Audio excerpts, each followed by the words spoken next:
mengapresiasi dan mengkreasikan fabel. Hal yang akan kita pelajari adalah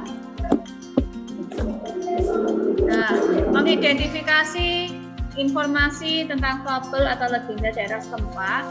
Kemudian indikator yang akan kita capai adalah mengidentifikasi pengertian cerita fabel, mengidentifikasi ciri cerita fabel, mengidentifikasi struktur cerita fabel pada teks yang dibaca atau di tujuan pembelajaran kita adalah mampu memahami pengertian teks fabel, mampu memahami ciri teks fabel, mampu mengidentifikasi unsur teks fabel, dan memiliki rasa tanggung jawab.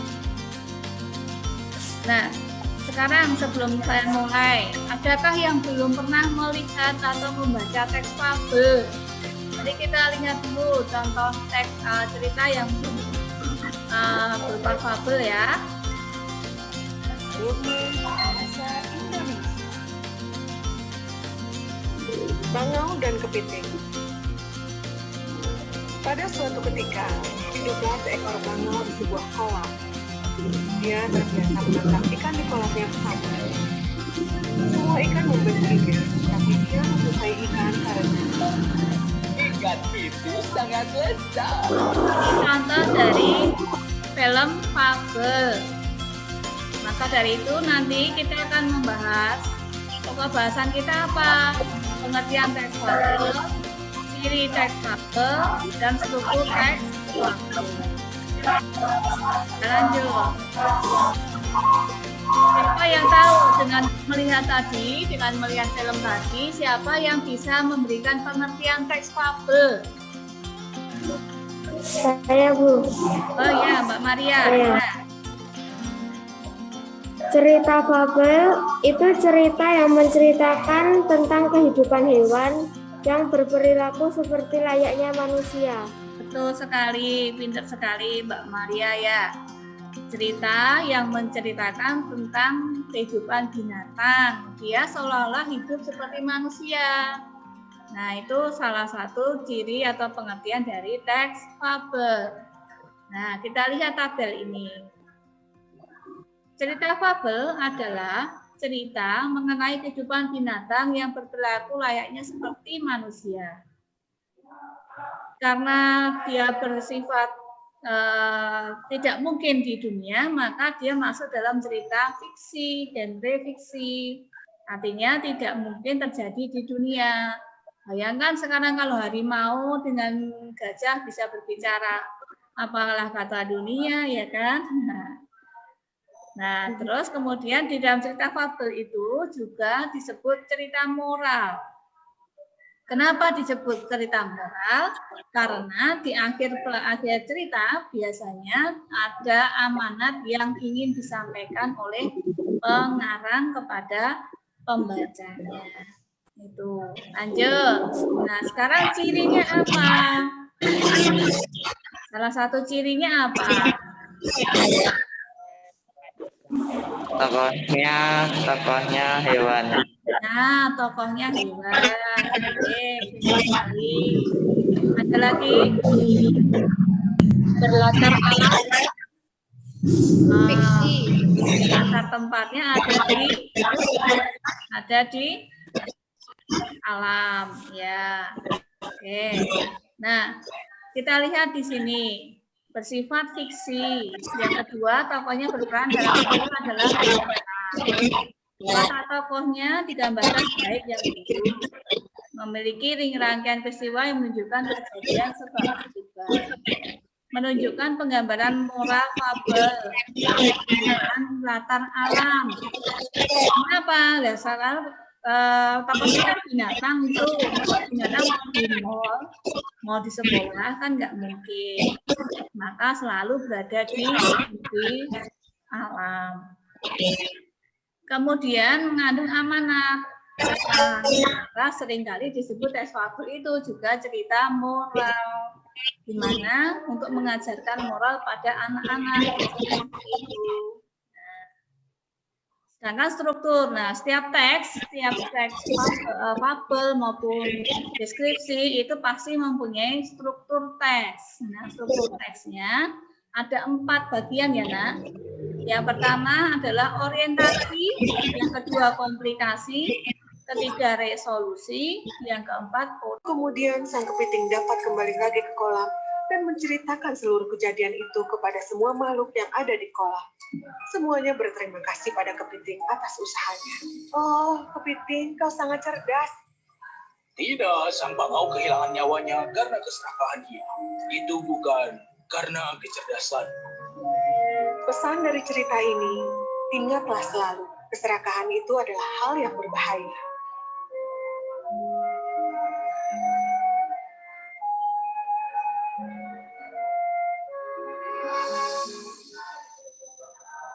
Ya.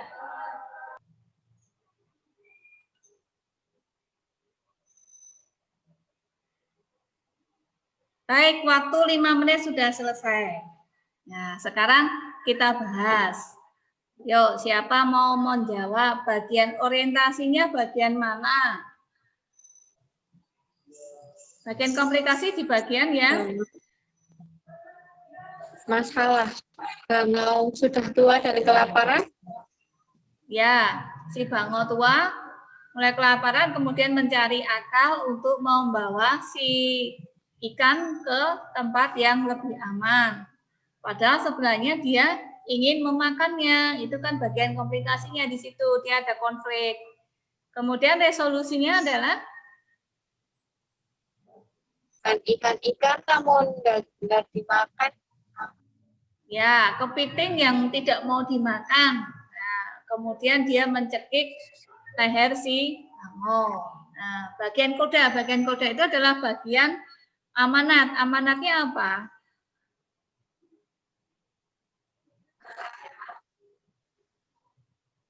Keserakahan bangau.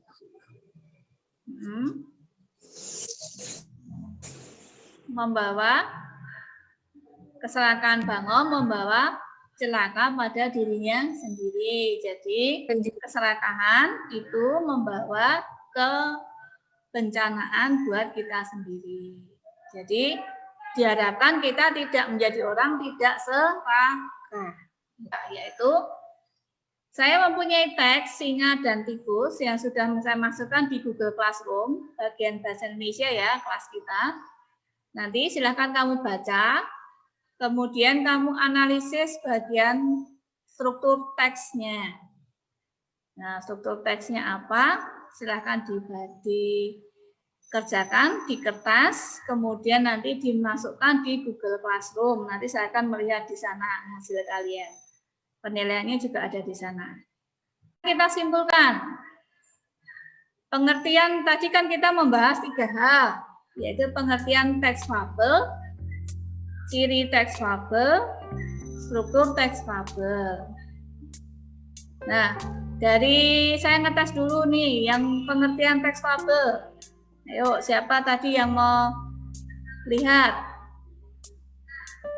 Mengingat kembali. Ya, Maria. Oke, Maria. Cerita fabel itu cerita yang menceritakan tentang kehidupan binatang yang berperilaku menyerupai layaknya manusia. Betul, bagus sekali Mbak Maria.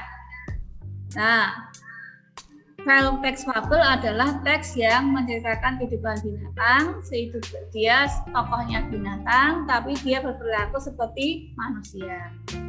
Ciri teks fabel. Sebutkan satu saja. Siapa yang menyebutkan? Frankie, ya, Mas Frankie. Latar tempatnya di alam. Latar tempatnya di alam. Oke. Ya, bagus. Struktur teks fabel. Mbak Diva. Ayo, Mbak Diva. Dari tadi nggak ada suaranya nih. Ayo, Mbak Diva. Ada orientasi, komplikasi, resolusi, dan koda. Iya, betul sekali. Pinter Mbak Diva. Ada orientasi, komplikasi, resolusi, dan koda. Oke. Baik, pertemuan kita hari ini sampai di sini dulu.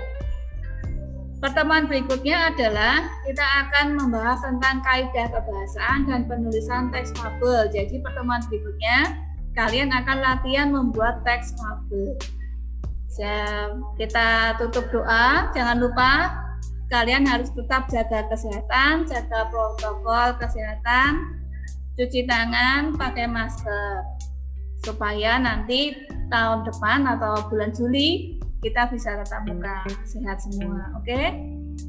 Selamat siang. Nah, sekarang kita tutup doa. Yang memimpin doa siapa? Saya, Bu. Ya, Mbak Diva. Marilah teman-teman kita bersatu dalam doa. Doa mulai. Berdoa selesai. Ya.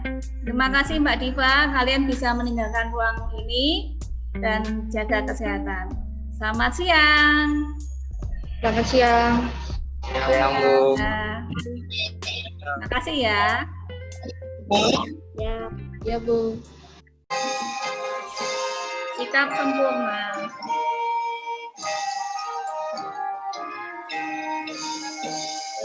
SMP Mandiur Jaya, aman tertib teratur.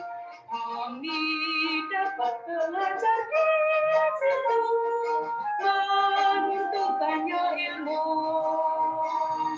Dibimbing ibu bapak Menjadi orang itu,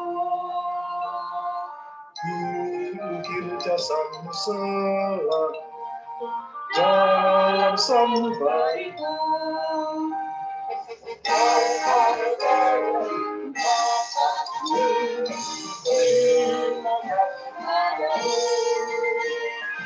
karena pengasihanmu Tuhan memberkatimu.